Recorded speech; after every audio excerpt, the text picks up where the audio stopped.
വാടാനപ്പള്ളിയിലെ ഗണേശമംഗലത്താണ് കേട്ടോ ഹസ്ബൻഡിൻ്റെ വീട്.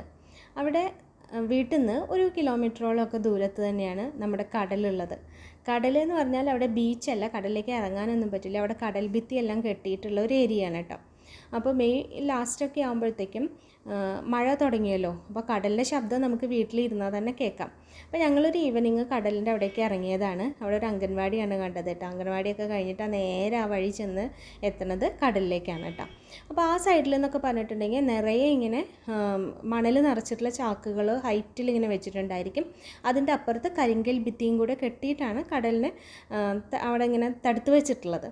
പക്ഷേ നല്ല തിരയൊക്കെ വരുമ്പോൾ തിരമാലകൾ ഭയങ്കര ശക്തമായിട്ട് വന്നിട്ട് ചില ഭാഗങ്ങളിലെല്ലാം ഫുള്ളിങ്ങനെ ഭിത്തിയൊക്കെ ഇടിഞ്ഞ് തുടങ്ങിയിട്ടുമുണ്ട് കേട്ടോ.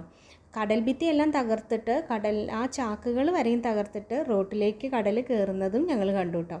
ഇനിയും മഴ ശക്തിയായിക്കൊണ്ടിരിക്കുകയാണ്. അപ്പോൾ ഈ ഭാഗത്ത് കടൽ കുറച്ചുകൊണ്ട് രൂക്ഷമാവും.